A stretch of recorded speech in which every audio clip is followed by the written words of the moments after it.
Hello friends, welcome to my channel Learning for Life. Today we are going to see components of food unit 2 in your NCERT syllabus. So come let's get into the topic. First one, it is meal. So what do you mean by meal? Meal is the lunch we eat, right? So we eat different types of meal every day. So North Indians will eat one type of meal, South Indians will eat one type of meal, and Keralates will eat one type of meal. What does South Indians eat? South Indians eat rice, sambar, and then any vegetable like lady's finger. Whereas North Indian eat dal, chapati, and then little rice, and then any vegetable like vegetable curry. Then what does Keralates eat? Keralates eat appam, fish curry, and then any vegetable. So these are the different types of meal eaten in three different regions or states.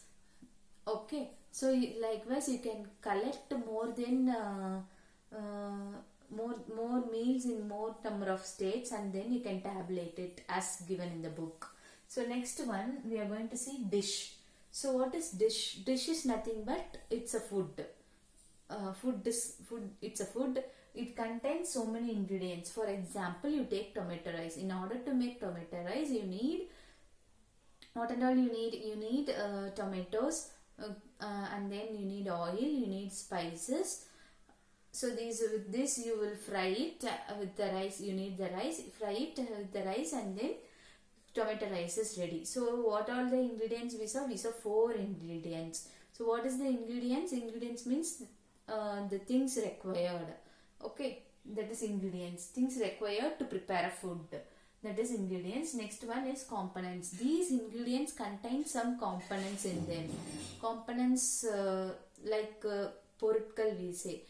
Components in them. So that is called, these components of food, that is called as nutrients. Components of food is called as nutrients. So these nutrients is divided into 5 types. What are the 5 types of nutrients? This they will ask, very important. The carbohydrates, proteins, fats, vitamins and minerals. These are the 5 types of nutrients. Say it again. Carbohydrates, proteins, fats, vitamins and minerals are the 5 types of nutrients. So what we are going to see means in our food, whether these nutrients is present or not, we are going to find. Apart from these nutrients, our food also contain dietary fibers and water. We will see one by one. Our food also contain dietary fibers and water. So do all food contains all these nutrients? Did you check all the food contains all these nutrients? Is it so? Is it so? We will see. Okay, now I am going to do the test to the food to make sure that whether the food contains nutrients or ma'am is telling like that. So I am going to test the food. Testing the food. For testing the food you need iodine, copper sulfate and caustic soda. So with these 3 things I am going to test the food. First I am going to test carbohydrates. Carbohydrates, how it is present in the food means it is present in the form of starch and sugar. Carbohydrates is present in the food in the form of starch and sugar. Next is test for starch.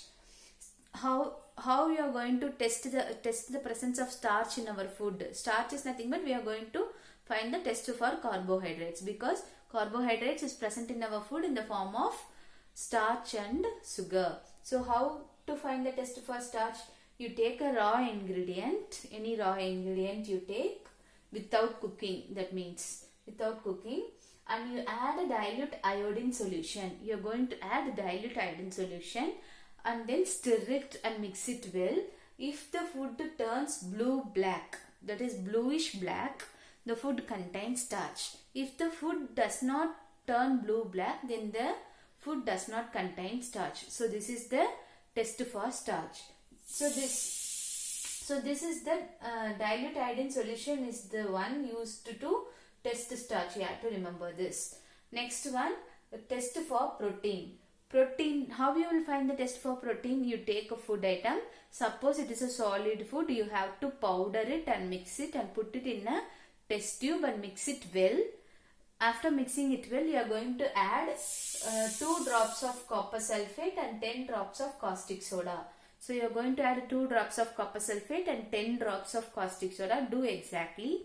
And then if the food turns, you stir it, mix it well. If the food turns, that is powdered form of food turns violet, means that food, then it indicates the presence of proteins in the food.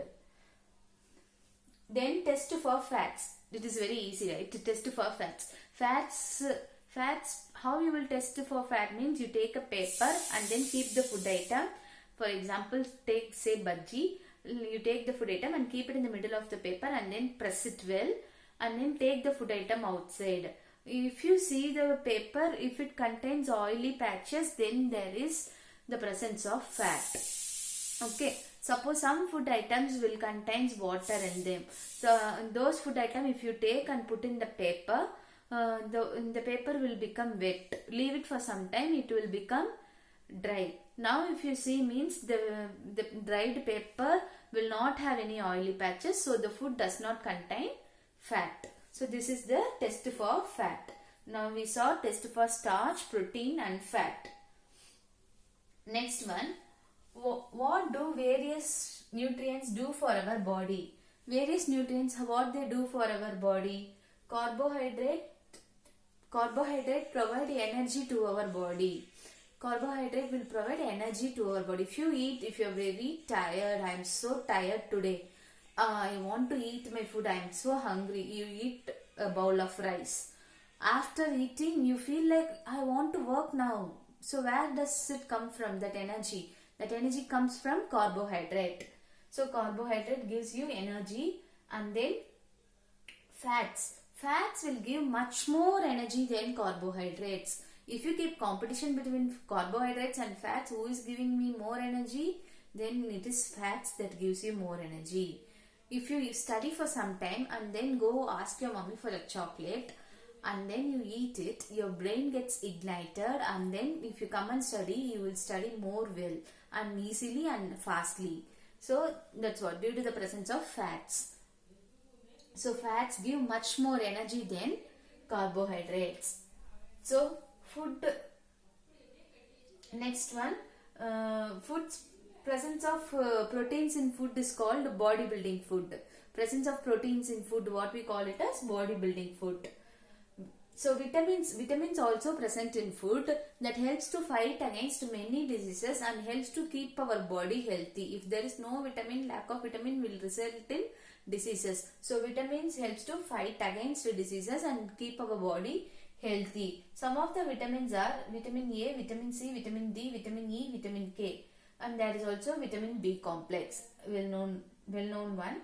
So our body contains vitamins in small quantities. Our body needs vitamins in small quantities. Vitamin A helps to keep our eyes and skin healthy. Vitamin C fights against many diseases. Vitamin C will fight against many diseases. Then vitamin D use calcium for bones and teeth. Vitamin D is used as a calcium for bones and teeth. Milk contains vitamin D, that's why it keeps our bones and teeth strong. Minerals is present in our body in small amounts. Minerals is also present in our body in small amounts. Next, food have more than one nutrient. The particular food will not contain one nutrient. It will have more than one nutrient. But the presence of one nutrient may be in larger quantity than the other nutrient. If suppose there is 2 nutrients in the food, means then the one nutrient will be in larger quantity than the other nutrient. In food, one nutrient present in larger quantity than other nutrient. Example, rice. For example, rice. Rice is a carbohydrate rich in food. In rice, carbohydrates is present highly than the fat. Okay, so rice is known as carbohydrate rich food.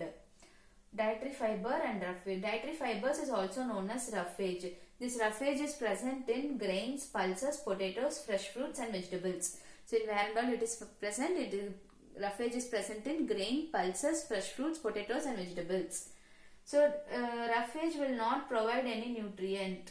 They will not provide any nutrient to our body, but they are used to get rid of undigested food. It will helps to digest the food.